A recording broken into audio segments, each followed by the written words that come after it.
নমস্কার, আদাব। আমি আবার আজ উত্তরপ্রদেশে আরতি তিওয়ারি পুলিশ স্টেশনে গিয়ে সুনীল চৌহানের বিরুদ্ধে অভিযোগ দায়ের করেছে। একটা প্রেম কাহিনী যার মধ্যে এতটুকু প্রেম অবশিষ্ট ছিল না। যদি কিছু অবশিষ্ট ছিল তা হলো শুধুই ঘৃণা আর ছলনা। দেখুন এই প্রেম কাহিনীর দ্বিতীয় তথা শেষ ভাগ। ক্রাইম পেট্রোল সতর্ক। 22 বছরের আরতি তিওয়ারি একটা কল সেন্টারে চাকরি করত। অফিস যাওয়ার পথে 19 বছরের সুনীল চৌহান তাকে লিফট দেয়। এরকম রোজ হতে থাকে। আরতি বুঝতে পারে যে সুনীল শুধুমাত্র এক রাস্তা দিয়ে যায় বলে তাকে লিফট দিত না, শুধুমাত্র স্পেশাল ভেবেই সে তাকে লিফট দিতে আসতো। এখন সুনীল তাকে কফি খাওয়ানোর জন্য বাইরে নিয়ে যেতে চায়। এতদিন পর্যন্ত আরতি তার বন্ধু এবং কলিগ সাক্ষীর মতোই আগত বিয়ের সম্বন্ধগুলোকে মানা করতে থাকে। তার মা বাবা এই কথায় রাজি হয়ে যায় যে এবার তারা তার বিয়ের কথা তখনই তুলবেন যখন সে নিজে রাজি হবে। আরতির ছোট ভাই অভিনয় কলেজে পড়ে। রোজ দেখা হওয়ায় আরতি এবং সুনীল একে অপরকে পছন্দ করতে শুরু করে। এই আকর্ষণ ধীরে ধীরে ভালোবাসায় পরিণত হয়। একদিন সুনীল আরতিকে তার বাড়িতে ডাকে, যখন তার মা বাবা বাড়িতে ছিল না। সুনীলের বাবা একজন সাব ইন্সপেক্টর ছিল। আরতি সুনীলের সঙ্গে এভাবে বাড়িতে একা দেখা করতে আসায় একটু ঘাবড়ে গিয়েছিল। সুনীল তার সঙ্গে শারীরিক সম্পর্ক করতে চায়, কিন্তু আরতি তৈরি নয়। সে সুনীলের উপর ভরসা করত, কিন্তু বিয়ের আগে এইসব কিছু করার জন্য তৈরি ছিল না। এতে সুনীলের খারাপ লাগে। সে আরতির থেকে দূরে থাকতে শুরু করে।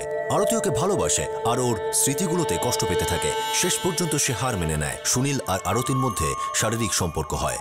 কিন্তু কিছুদিন পর সুনীল আবার আরতির থেকে দূরে থাকতে শুরু করে। এইবার আরতি বুঝতে পারছে না ওর এই সরে থাকার কারণটা কি। সে সত্যিটা জানতে পারে যখন সুনীল তাকে বলে যে এখন আর সে এই সম্পর্কে থাকতে রাজি নয়। আরতি পুরোপুরি ভেঙে পড়ে। সুনীল কি তাহলে ওর সঙ্গে শারীরিক সম্পর্ক করার জন্যই ভালোবাসার নাটক করেছে? আরতির মনে হয় যে ওকে সেক্সুয়ালি এক্সপ্লয়েট করা হয়েছে। তার বান্ধবীর সাক্ষী তাকে মনে করিয়ে দেয় যে সে আরতিকে সাবধান করেছিল, হয়তো সুনীল তার সঙ্গে ফ্লার্ট করছে আর এই সম্পর্কে সে হয়তো সিরিয়াস নয়। সুনীলের এভাবে মুখ ঘুরিয়ে নেওয়াটা আরতি মানতে পারছে না। তার মনে হচ্ছে সে তার মা বাবাকে ঠকিয়েছে।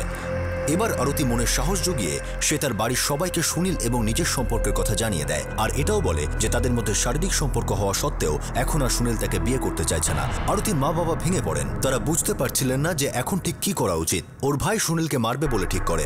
আরতি ওকে আটকে দেয়। সে সুনীলকে উচিত শিক্ষা দিতে চায়। আরতির মা এই বিষয়টি প্রকাশ্যে আনতে বাধা দেন, কিন্তু আরতি সেটা মেনে নেয়নি। সে পুলিশের কাছে গিয়ে কমপ্লেন লেখায় আর সুনীলের বিরুদ্ধে শারীরিক নির্যাতনের অভিযোগ জানায়। এবার তারপর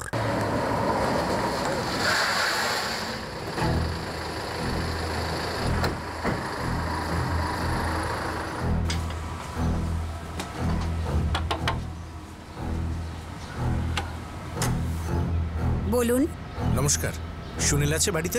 হ্যাঁ আছে, কিন্তু কি হয়েছে? কি হয়েছে মা? সুনীল, তুই কি করেছিস? আমি কি করেছি? আমরা তোমাকে অ্যারেস্ট করতে এসেছি। কিন্তু কেন? আমি করেছিটা কি? আরতি তিওয়ারি তোমার বিরুদ্ধে রেপের অভিযোগ এনেছে। সুনীল, কি বলছেন এনারা? কি উল্টোপাল্টা বলছেন? তোমার অ্যারেস্ট ওয়ারেন্ট আছে সুনীল, তোমাকে আমাদের সাথে যেতে হবে। স্যার, আপনাদের কোথাও একটা ভুল হচ্ছে স্যার। আমি বলছি আমি কিচ্ছু করিনি স্যার।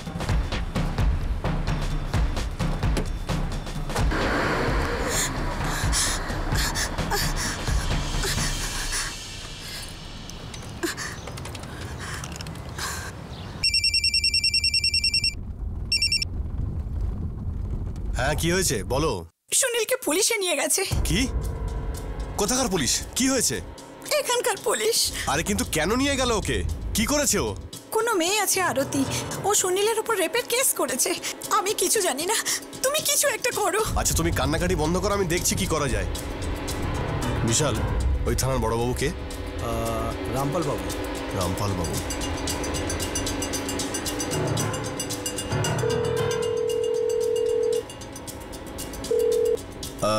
নমস্কার স্যার। হ্যাঁ বলো সূর্য। স্যার, আমার ওয়াইফ ফোন করেছিল, আপনি নাকি আমার ছেলেকে অ্যারেস্ট করেছেন। হ্যাঁ করেছি, ওর উপর রেপের কেস আছে। স্যার স্যার সব মিথ্যে কথা স্যার। স্যার আমার ছেলে সবে কলেজে পড়ে। স্যার কোথাও একটা ভুল হচ্ছে, প্লিজ আন্ডারস্ট্যান্ড। আমি বুঝতে পারছি, কিন্তু মেয়েটি কেস রেজিস্টার করেছে। দুজনকে সামনাসামনি বসিয়ে কথা বলে দেখি কি হয়। যা আমার পক্ষে সম্ভব তা আমি করব। Thank you sir. স্যার, এই যে সুনীল চৌহান। ঠিক আছে, তুমি আরতিকে ফোন করো আর ওকে এখানে ডাকো। Okay sir.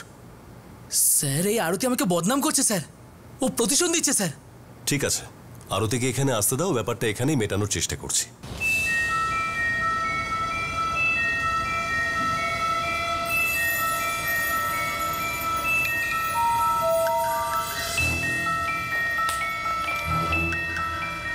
আরতি, কোথায় যাচ্ছিস? Police station. আরতি দেখ, অনেক হয়েছে, আর এগোস না। এটা নিয়ে কথা বাড়িয়ে কোনো লাভ হবে না।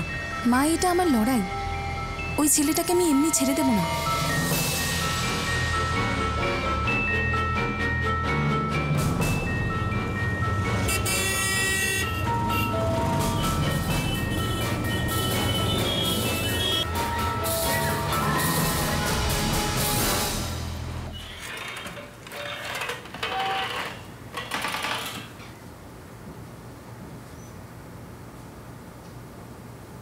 আরতি, তুমি এখনো রেপের চার্জ দিতে চাও?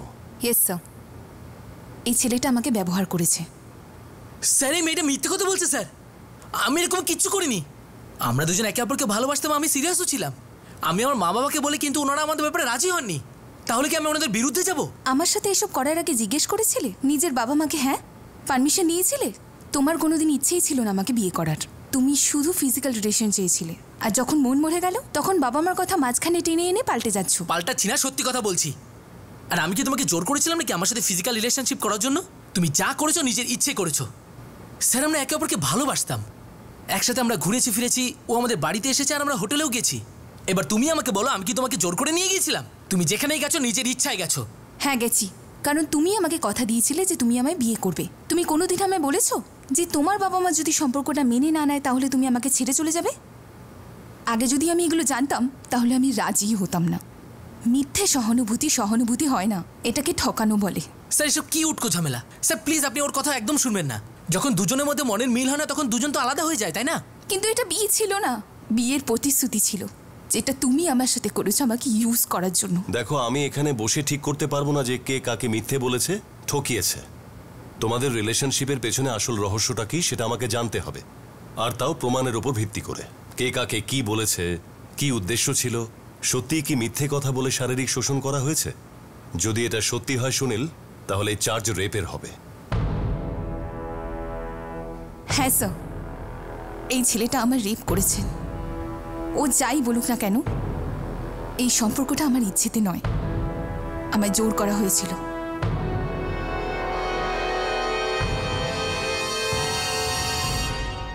বাবা আমি ওই মেয়েটাকে বলেছি যে আমি ওকে বিয়ে করতে পারবো না। এরকম ব্রেকআপ তো হতেই থাকে, কিন্তু ও প্রতিশোধ নিতে চাইছে। বাবা বুঝতে পারছি তুই ভুল করেছিস, তুই একটা বাজে মেয়ের চক্করে ফেসে গেছিস। কিন্তু তুই চিন্তা করিস না, আমি সব সামলে নেব। তোকে যে করেই হোক আমি এখান থেকে বের করব। দেখো, তুমি নিজে একজন পুলিশ অফিসার, খুব ভালো করে জানো যে রেপের কেসে অভিযুক্তকে অ্যারেস্ট করতেই হয়। স্যার ও তো কোনো ক্রিমিনাল নয়, ও কলেজে পড়ে, ফাইনাল ইয়ার, ওর ভবিষ্যৎ নষ্ট হয়ে যাবে। আমি বুঝতে পারছি সূর্য, কিন্তু মেয়েটি স্টেটমেন্ট দিয়েছে, আর মেডিকেল টেস্টেও প্রমাণিত হয়েছে যে মেয়েটি একটি ফিজিক্যাল রিলেশনশিপে ছিল। আর ওর বান্ধবীও স্টেটমেন্ট দিয়েছে যে ওদের মধ্যে অ্যাফেয়ার ছিল। আর আরতি আর সুনীলের SMS, গোপন জবানবন্দির রেকর্ডস, আর এই সব কিছু থেকে এটাই প্রমাণিত হয় যে ওকে বিয়ের প্রতিশ্রুতি দিয়ে সুনীল ফিজিক্যাল রিলেশনশিপ শুরু করেছিল। যদিও ব্রেকআপ হয়ে গেছে, কিন্তু কেস তো হবেই। আমাদের সুনীলকে কোর্টে পাঠাতে হবে, বাকিটা আইন যা বলবে। কত তিক্ততা তৈরি হয়েছিল সম্পর্কের মধ্যে। আরতি নিজেকে শিকার মনে করছিল, আর সুনীলের মনে হচ্ছিল যে আরতি তাকে তার ঘৃণার শিকার বানাচ্ছে। সুনীলের মা বাবা এই কেসের জন্য তার ভবিষ্যতের ফল কি হতে পারে সেই বিষয়ে চিন্তিত ছিল। আরতির মা বাবা ভয় পাচ্ছিল, কারণ আরতির সঙ্গে হওয়া বিশ্বাসঘাতকতার বিষয়টা পুরো প্রকাশ্যে চলে এসেছিল।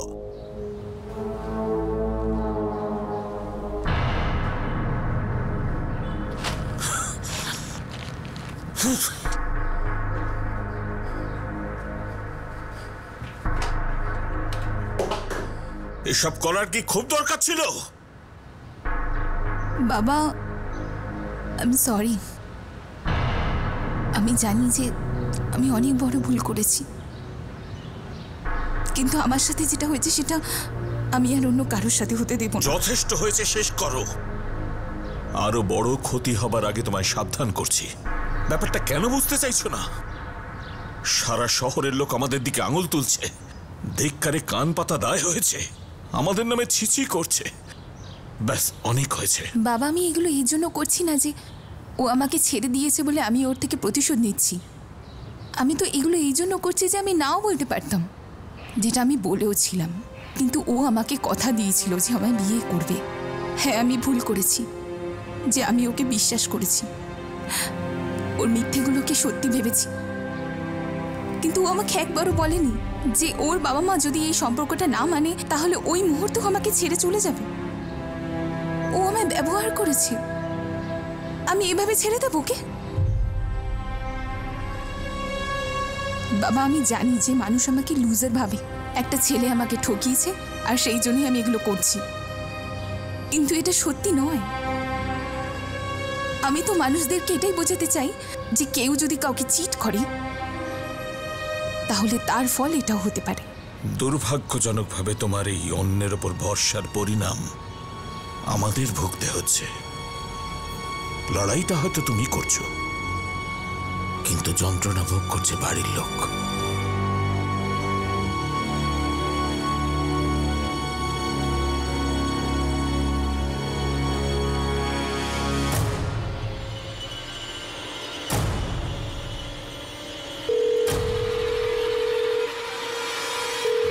আরতি বলছো? হ্যাঁ বলুন। আরতি, আমি সুনীলের বাবা বলছি, সূর্য চৌহান। দেখো, এরকম করলে তো আমার ছেলের জীবনটাই নষ্ট হয়ে যাবে না? ওর আমার সাথে এরকম নোংরামো করার আগে একবার ভাবা উচিত ছিল। ও তো তোমার কোনো ক্ষতি করেনি, যা হয়েছে তাতে তুমিও রাজি ছিলে, তাহলে এভাবে ওর জীবনটা কেন নষ্ট করছো? ক্ষতি করেনি মানে? আমার সেলফ রেসপেক্ট, আমার সম্মানকে আঘাত করেছে। দেখো, ও যা করেছে তা ভুল করেছে, কিন্তু এইসব করে তোমারও তো কোনো লাভ নেই। দেখো মা, আমার কথা শোনো, ওর মায়ের অবস্থাও খুব খারাপ, ছেলেটা জেলে রয়েছে। আমি আর আমার ফ্যামিলিও খুব একটা ভালো নেই। আমি বলছি, আমি কথা দিচ্ছি, ও যা ভুল করেছে তার জন্য ও তোমার পায়ে ধরে ক্ষমা চাইবে। আমি তোমার কাছে ক্ষমা চাইছি, প্লিজ এগুলো ভুলে যাও। ক্ষমা চাইলেই আমার সম্মানটা তো আর ফিরে আসবে না স্যার। আর তুমি যা করছো তাতে সব ঠিক হয়ে যাবে না, কিন্তু হ্যাঁ, সুনীল এর পরে আর কোনোদিন কোনো মেয়ের সাথে এরম করার সাহস পাবে না। কোনো মেয়ের সম্মান, তার ইমোশনস বা তার শরীর নিয়ে খেলা করতে পারবে না। দেখো, আমি তোমাকে কথা দিচ্ছি, এরপর থেকে আর কোনো মেয়ের সঙ্গে ও এরকম করবে না। আমি বলছি শোনো। সুনীলের মতো ছেলেরা ততক্ষণ অবধি শোধরাবে না যতক্ষণ না শাস্তি পাচ্ছে। আমি এই কেসটা কোনো মতে তুলে নেব না। এই মেয়ে শোন, তোর সঙ্গে ভদ্রভাবে কথা বলছি, তোকে অনুরোধ করছি, তাও তোর মাথায় কিছু ঢুকছে না? আমার মাথা গরম হয়ে গেলে তুই ভাবতেও পারছিস না তোর সঙ্গে কি হতে পারে। সুনীল আমার একমাত্র ছেলে, তুই যদি ওর ক্যারিয়ার, ওর জীবন নষ্ট করার জন্য উঠে পড়ে লাগিস তবে এটা জেনে রাখ, ওর বাপ এখনো বেঁচে আছে, ওর কোনো ক্ষতি আমি হতে দেব না। আপনি কি আমাকে হুমকি দিচ্ছেন? হ্যাঁ দিচ্ছি। কি করবি তুই? চুপচাপ কেসটা তুলে নে, না হলে যা হবে তার জন্য তুই দায়ী থাকবি, বুঝলি? স্যার, সুনীলের বাবা আমাকে ফোন করে হুমকি দিয়েছে। ওনার কাছে আমার নাম্বার আছে আর উনি জানেন আমি কোথায় থাকি। আমি কথা বলছি সূর্যের সঙ্গে, এরপরে আর এসব হবে না। Thank you sir. হ্যাঁ স্যার বলুন। সূর্য, ওই মেয়েটি এসেছিল, তুমি ওকে হুমকি দিয়েছ? হ্যাঁ স্যার, হুমকি দিয়েছি। কি করতাম, এত বোঝালাম তাও ও আমার ছেলেকে বরবাদ করতে চাইছে, কেসটাকে তুলতেই চাইছে না। দেখো, তুমি কেসটাকে জটিল করছো, ফের যদি এরকম করেছো তাহলে তুমি আর তোমার ছেলে আরো বিপদে পড়বে। বন্ধ করো এসব।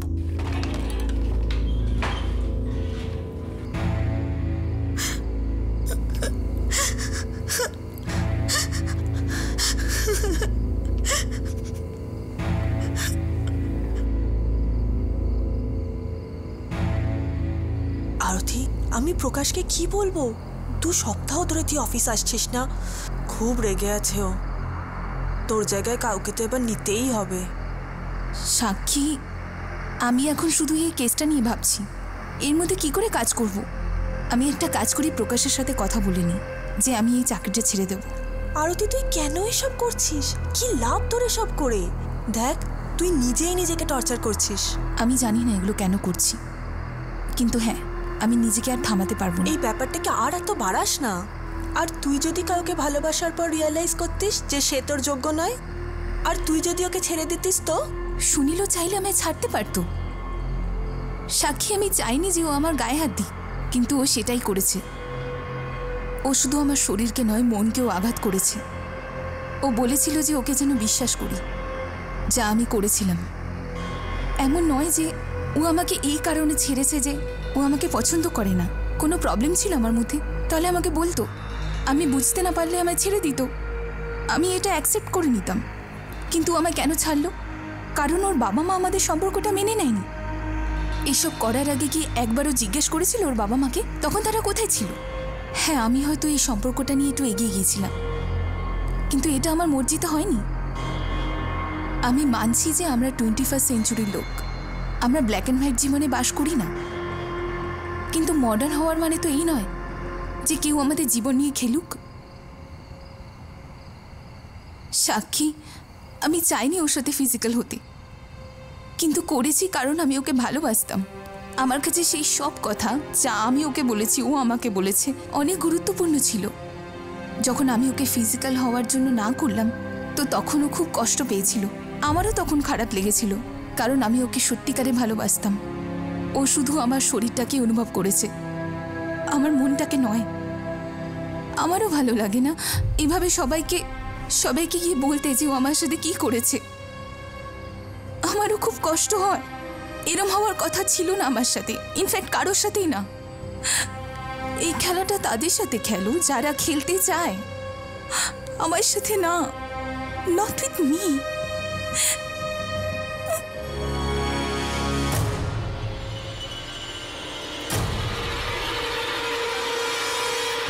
স্যার, পিএসআই বলল কেসটার শুনানি আছে, জামিন হতে পারে, কিন্তু চার্জশিট ফাইল অবশ্যই হবে।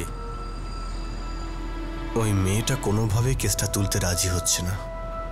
একটা উপায় আছে স্যার। 1 মাস পর সুনীল চৌহানের জামিন হয়ে যায়, চার্জশিট ফাইল করা হয়, কিন্তু আরতি এই মামলা ফিরিয়ে নিতে চায় না। মামলাটি শুনানির জন্য কোর্টে আসতে চলেছিল। এখন এই মামলা কোন দিকে যাবে বলে মনে হয়?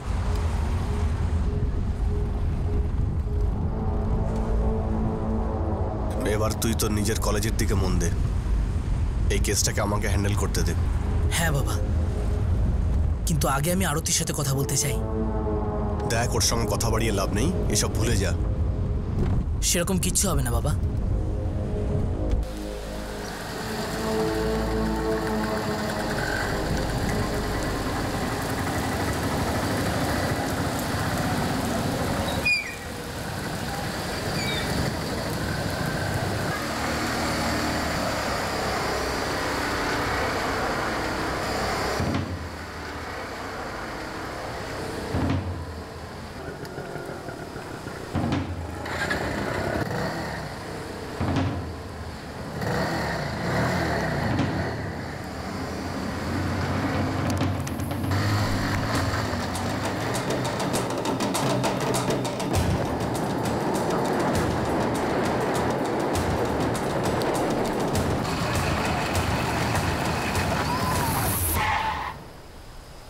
আরতি, আরতি, আমি 30 দিন জেল খাটলাম, ঢিডি পড়ে গেছে, কলেজে সবাই জানে। এবার থামো তুমি, কেসটা তুলে নাও। হুমকি দিতে এসেছ আমাকে? যদি তুমি আমার কথা না শোনো তাহলে কিন্তু সেই দিনটাও দেখতে হবে। সেটাও দেখে নিয়েছি। তোমার বাবা আমাকে কল করেছিল হুমকি দেওয়ার জন্য। উনি টেনশনে আছেন, এসবের জন্য উনি দুঃখিত। এতে তো আর সমস্যার সমাধান হয় না। কেসটা তুলে নাও আরতি। না,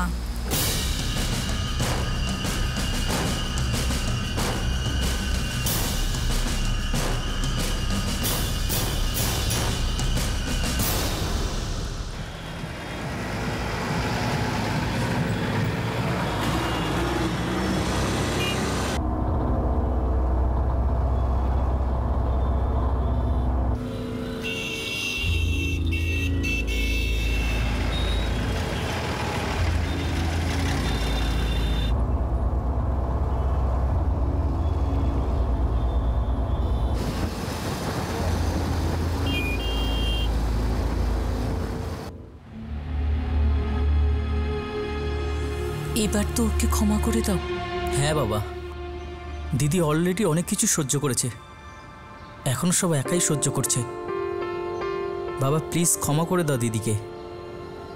ওরও খুব কষ্ট হয়েছে, ও এগুলো রাগে বা বদলা নেওয়ার জন্য করছে না। ওকে সত্যি ওই ছেলেটা খুব কষ্ট দিয়েছে।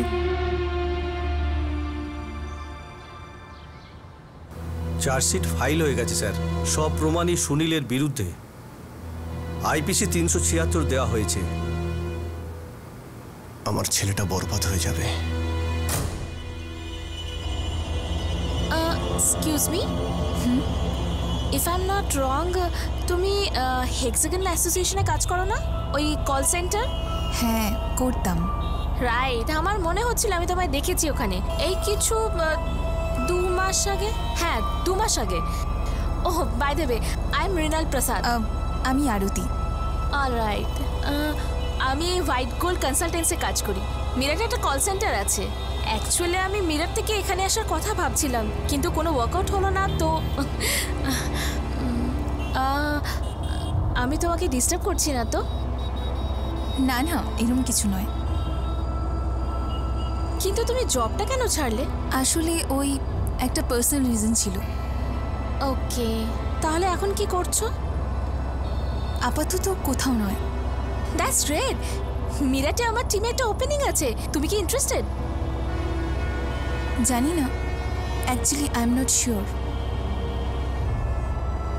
আচ্ছা আরতি, আমার স্টপেজ এসে গেছে, আমি যাচ্ছি। লিসেন, তুমি ইন্টারেস্টেড হলে আমায় জানাবে, না হলে আমি কল করে নেবো তোমায়। ওকে? হাই সুনীল। তোমার কথা অনেক শুনেছি। দেখো সাক্ষী, তুমি আরতিকে বলো এসব বন্ধ করতে। এই কথাটা তো তুমি ওকে আগেও বলেছো। হ্যাঁ আমি বলেছি, কিন্তু ও আমার কথা শুনতেই চাইছে না। দেখো তুমি তো ওর বন্ধু। আমি যদি ওকে কিছু বলি ওর ভালোর জন্যই বলবো, যাতে ও শান্তি পায়, তোমার হয়ে নয়। আর তুমি যা করেছো তারপরে তো একদমই নয়। অন্তত ওর ভালোর জন্য। দেখো সাক্ষী, আমার আর আরতির মধ্যে যা কিছু হয়েছে তার জন্য কিন্তু এসব কিছু করছে না। শুধু এই কারণে করছে কারণ ও আমার উপর প্রতিশোধ নিতে চায়, আমার নামে বদনাম লটাতে চায়। আর যদি তাই হয় তাহলে ওকে গিয়ে বলে দাও প্রতিশোধ আমিও নিতে পারি। নেক্সট টাইম তুমি আমার টাইম ওয়েস্ট করতে আসবে না, আর আমার অফিসে তো আসবেই না। এমনিতেই তুমি আরতির সাথে যা করেছো তা নিয়ে এখানে খুব কথা হয়। আর প্লিজ আমায় এসবের মধ্যে জড়িও না। আরতি আমার বন্ধু, খুব ভালো বন্ধু। তার মানে এই নয় যে আমি ওকে যা বলবো ও তাই মেনে নেবে। তাই প্লিজ এসবে আমায় জড়িও না।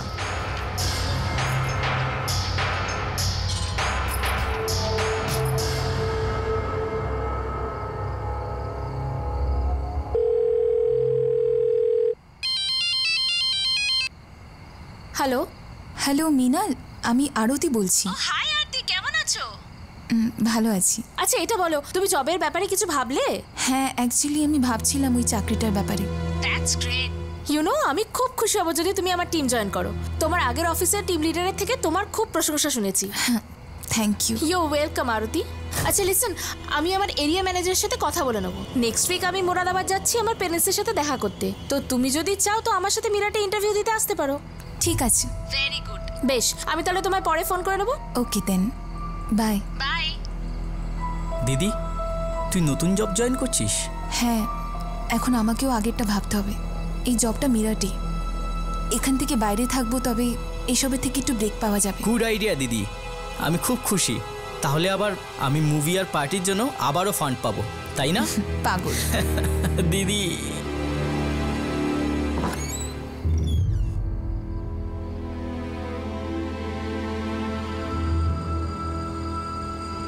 আমরা যাকে সব থেকে বেশি ভালোবাসি তার উপরই সব থেকে বেশি রাগও হয়।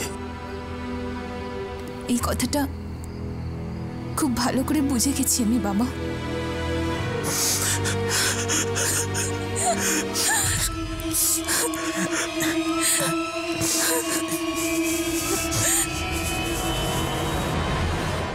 নিজের খেয়াল রাখিস। আর তোকে তো আমি একটু মিস করব না, কারণ তুই যদি আমার সাথে স্যাটারডে সানডে দেখা করতে না আসিস, বা আমি এখানে এলাম তুই ফ্রি নোস, তাহলে আমি তোকে কিডন্যাপ করে নেব। প্রথমবার আমার মেয়ে শহর থেকে দূরে চাকরি করতে যাচ্ছে, আমাদের চিন্তা তো হবেই। দিদি, আমার কিন্তু কোনো চিন্তা নেই, কিন্তু হ্যাঁ, প্রত্যেক সপ্তাহে আমার অ্যাকাউন্টে টাকা ডিপোজিট করে দিও, ব্যাস, আর কিচ্ছু চাই না। নিজের খেয়াল রাখিস।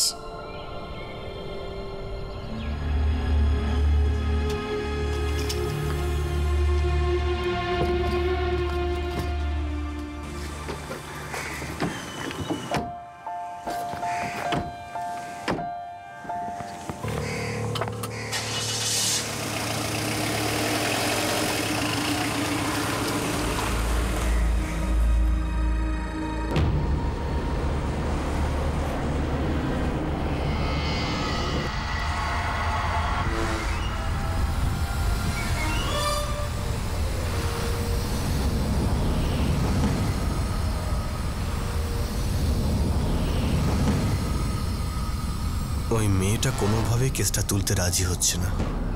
একটা উপায় আছে স্যার। কি? সন্দীপের সাথে কথা বলবো?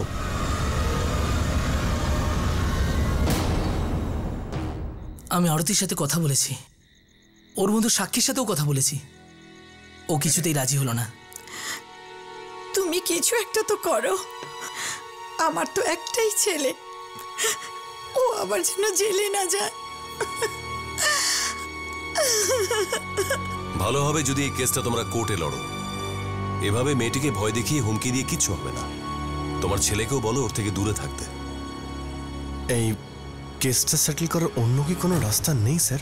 দেখো, তুমি খুব ভালো করে জানো যে কোর্ট ছাড়া আর কোনো দ্বিতীয় রাস্তা নেই। বিশাল, সন্দীপের সঙ্গে মিটিং ফিক্স করো। হ্যাঁ স্যার।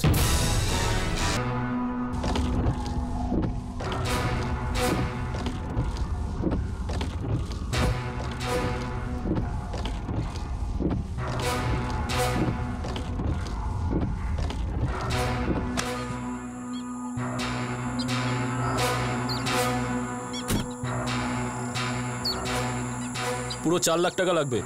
পেয়ে যাবে, কিন্তু ব্যাপারটা এমন ভাবে করবে যেন আবার আর আমার ছেলের গায়ে আঁচ না আসে। আমার ওর পুরো ডিটেলস চাই, এখান থেকে দূরে কোথাও নিয়ে গিয়ে করতে হবে। যা জানতে চাও তো পেয়ে যাবে।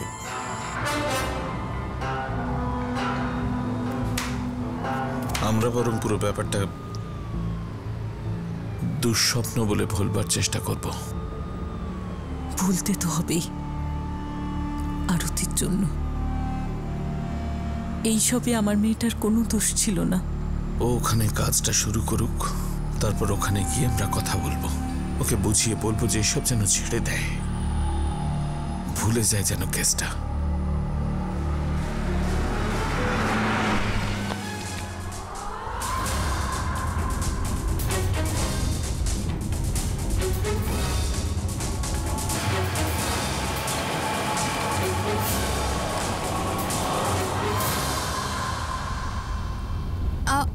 আপনি লেফট কেন নিলেন? মিরার তো সোজা রাস্তায়। এখান থেকে শর্টকাট ম্যাডাম। শর্টকাট? দাদা ঠিক তো? হ্যাঁ, আমি অনেকবার গিয়েছি।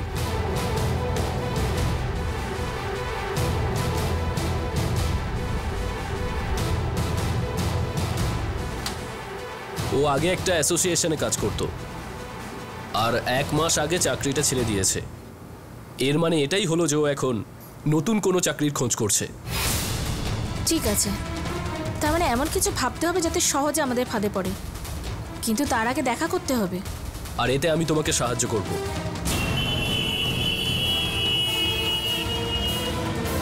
হ্যাঁ, ও এখন বিলাসপুর যাওয়ার বাস স্ট্যান্ডের বাসে বসে রয়েছে। ঠিক আছে, আমি মহাত্মা চক থেকে বাসে উঠে যাব।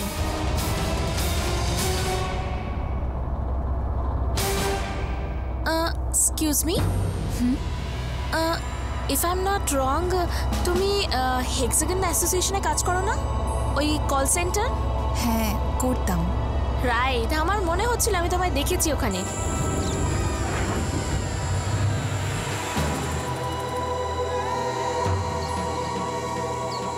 কি হলো, গাড়ি কেন থামিয়ে দিলেন? আমরা মিরাট যাচ্ছি না আরতি। মিরাট যাচ্ছি না মানে? যে কাজটা আছে ওটা এখানেই হবে। কি কাজ আছে মিনান? আমি বুঝতে পারছি না।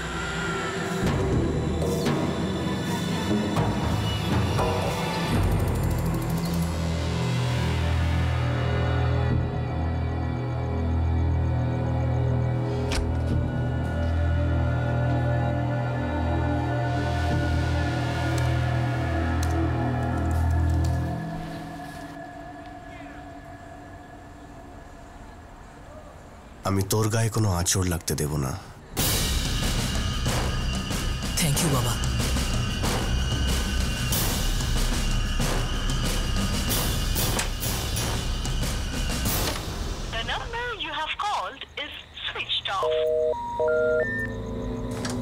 বাবা, বাবা, দিদি আর ওই মেয়েটার ফোন বন্ধ আছে। আমি সেই 1 ঘন্টা ধরে ট্রাই করছি।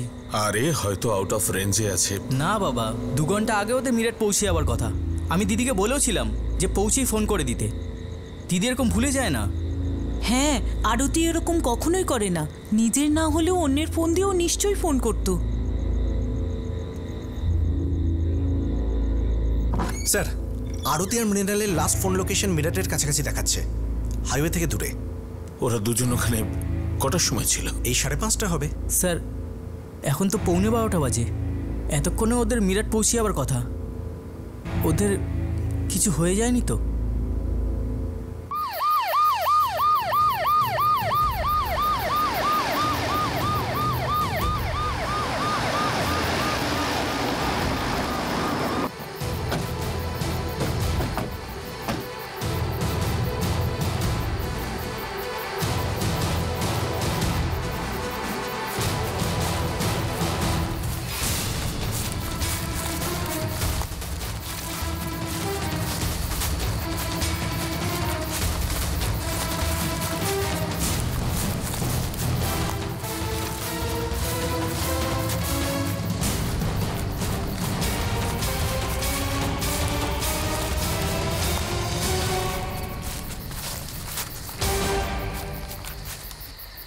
স্যার, এইদিকে।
আমি তোর গায়ে কোনো আঁচড় লাগতে দেব না।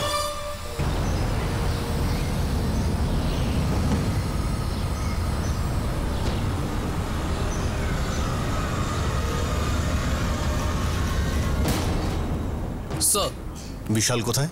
এখন আসেনি স্যার।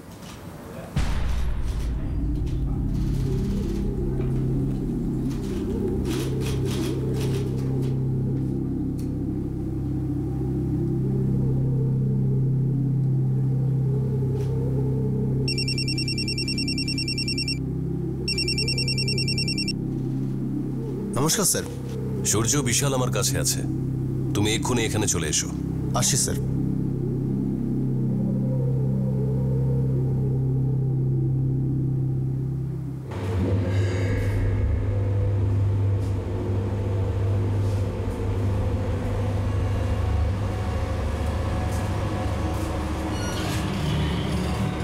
সূর্য চৌহান, তোমাকে পরিষ্কার বলে দিয়েছিলাম যে কোর্টই তোমার জন্য একমাত্র রাস্তা। একজন পুলিশ হয়েও কি করে ভুলে গেলে যে অপরাধ কখনো লুকোনো যায় না? মৃণালের কল রেকর্ডস আমাদের কন্ট্রাক্ট কিলার সন্দীপ অবধি পৌঁছে দিয়েছে, আর সন্দীপের কল রেকর্ডস কনস্টেবল বিশাল অবধি। আর ও আমাদেরকে বলে দিয়েছে আরতিকে মারার প্ল্যান তোমারই ছিল।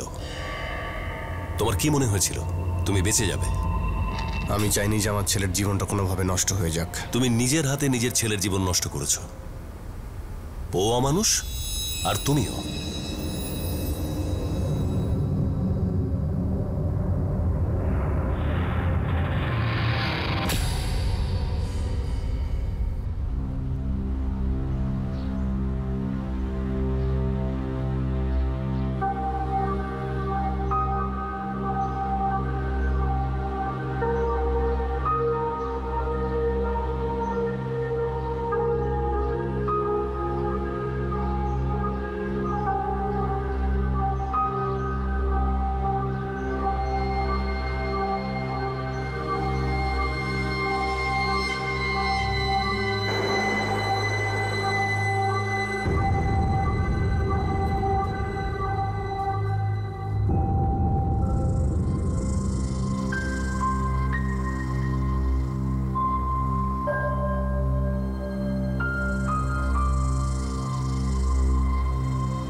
প্রত্যেক আসামি এখন আইনের হেফাজতে আছে। তাদের বিরুদ্ধে হত্যা আর অপহরণের মামলার অনেকগুলো সেকশনে অভিযোগ দায়ের হয়েছে। এরকম হলে কেমন হতো? যদি এরকম না হতো তাহলে কি হতো? এটা নির্ণয় করা এতটা সহজ নয় যে কে ঠিক আর কে ভুল। আরতির কি তার অভিযোগ নিয়ে একই অবস্থানে থাকা উচিত ছিল? সুনীলের সঙ্গে পরিচয় হওয়ার পর তাকে ভালোবেসে ফেলার পর আরতির কি সতর্ক হওয়া উচিত ছিল? এটাও নির্ণয় করা মুশকিল যে সুনীল তার কৃতকর্মের জন্য ক্ষমা চাওয়ার পর আরতির কি বিষয়টা ভুলে যাওয়া উচিত ছিল? একটা ক্ষমাই কি যথেষ্ট এই বিষয়টা ভুলে যাওয়ার জন্য? অনেক সময় আবেগের বশে আমরা সিদ্ধান্ত নিয়ে ফেলি, এর ফল কি হবে সেটা ভাবি না। অবস্থা আপনাকে একটা থেকে আরেকটা বিপদের দিকে নিয়ে যায়। আন্দাজও করা যায় না যে তার শেষ কতটা খারাপ হতে পারে, কিন্তু যখন ফলাফল সামনে আসে তখন এটা বোঝা যায় না যে কোনটা ঠিক ছিল আর কোনটা ভুল। কিন্তু একটা বিষয় সম্পূর্ণ পরিষ্কার ছিল, সেটা হলো আরতিকে রাস্তা থেকে সরানোর অপরাধ। এই একটা সিদ্ধান্তই ভুল হয়ে গেছে। ধোঁকা দেওয়া আর ধোঁকা খাওয়ার উপলব্ধির এই কাহিনীর এই একটা সিদ্ধান্তই এটাকে হত্যার কাহিনী বানিয়ে দিল। একটা ছেলের একটা মেয়েকে ফাঁসানোর উদ্দেশ্য, একটা মেয়ের সম্মানে আঘাত লাগা, আর একজন বাবার তার ছেলেকে যে কোনো রকম বিপদ থেকে বাঁচানোর চেষ্টা। প্রতিটা সিদ্ধান্তেই এমন কিছু লুকিয়েছিল যা অন্য কাউকে তার শিকার বানাতে পারে। যদি কখনো কোনো ক্ষেত্রে এই সমস্ত সিদ্ধান্তে আরেকটু সতর্ক হওয়া যেত, তাহলে হয়তো এর পরিণাম অন্য কিছু হতো। যেটা ঘটেছে সেটা দেখে যে কেউ খুব সহজেই ঠিক ভুল বিচার করে নিতে পারে, কিন্তু যেটা হতে চলেছে তাতে একটু সতর্কতা দেখালেই এরকম অনেক কিছু থেকে সাবধান হওয়া যায়, নিজেকে বাঁচানো যেতে পারে। আপনাদের সাথে আবার দেখা হবে ক্রাইম পেট্রোল সতর্কতে উত্তরপ্রদেশ স্পেশালে আরও একটা নতুন কেস নিয়ে আগামী দিন আগামী পর্বে। ততক্ষণ নিজের খেয়াল রাখবেন, সুরক্ষিত থাকবেন, আর মনে রাখবেন সঠিক সময় সঠিক পদক্ষেপ, সতর্ক থাকবেন। জয় Hind. For more updates, subscribe to our channel, click the show links and enjoy watching the videos.